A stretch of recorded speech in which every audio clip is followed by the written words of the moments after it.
মুমিনুল হক একসময় বলতেন, ফলাফল আসুক বা না আসুক, প্রক্রিয়াটা ঠিক রেখে যেতে হবে। সেই প্রসেস বা প্রক্রিয়া অনুসরণ করে যাওয়ার ফল আজ পাচ্ছে বাংলাদেশ টেস্ট দল।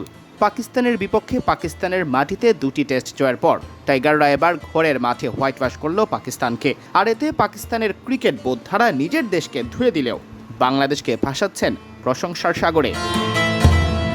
কিংবদন্তি সাবেক পেসার ওয়াসিম আকরাম পাকিস্তানের হারে হতাশ হলেও মুগ্ধ বাংলাদেশের পারফরম্যান্সে।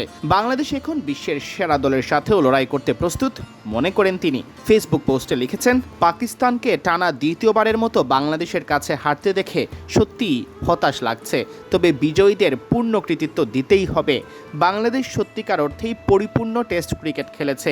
একসময় বাংলাদেশ নিচু, ধীর গতির এবং স্পিনারদের জন্য সহায়ক উইকেট বানাতো, কিন্তু এখন তারা বেশ ভালো মানের টেস্ট উইকেট প্রস্তুত করছে, যা তাদের তরুণ উদীয়মান পেসারদের জন্য আদর্শ পরিবেশ তৈরি করছে।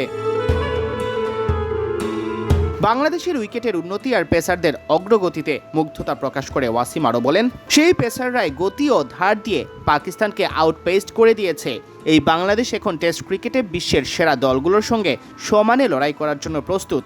এবং নাহিদ রানা কি অসাধারণ প্রতিভা, তাকে বোলিং করতে দেখা সত্যি চোখের জন্য এক আনন্দদায়ক ব্যাপার। অভিনন্দন বাংলাদেশ। এদিকে সাবেক অধিনায়ক আজহার আলী মনে করিয়ে দিয়েছেন, বাংলাদেশের এই সাফল্য ফ্লুক নয়, বরং দীর্ঘদিন ধরে চেষ্টা চালিয়ে যাওয়ার ফসল। টাইগারদের অভিনন্দন জানিয়ে উইকেটের প্রশংসা করে এক্সে তিনি লিখেছেন, পাকিস্তানের বিপক্ষে 2-0 ব্যবধানে দারুণ সিরিজ জয়ের জন্য বাংলাদেশকে অভিনন্দন। পুরো সিরিজ জুড়ে অসাধারণ পারফরম্যান্স ছিল, আর সেই সঙ্গে ছিল চমৎকার স্পোর্টিং উইকেট, যা মানসম্পন্ন ক্রিকেটকে পুরস্কৃত করেছে। মুমিনুল মুশফিকরা দীর্ঘদিন ধরে যে পরিবর্তনের কথা বলতেন, তা অর্জনের শান্ত লিটনদের যে দীর্ঘ পথ পাড়ি দিতে হয়েছে, আজহার তাও মনে করিয়ে দিয়েছেন। অন্যদিকে র্যাঙ্কিংয়ের সাবেক 1 নম্বর দল পাকিস্তান যে বর্তমানে যোজন যোজন পিছিয়ে আছে, আজহার তাও চোখে আঙুল দিয়ে দেখিয়ে দিয়েছেন।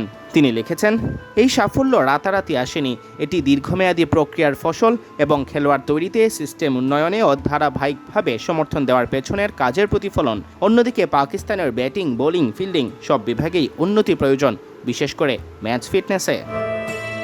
সিয়াম চৌধুরী, বিডি ক্রিক টাইম।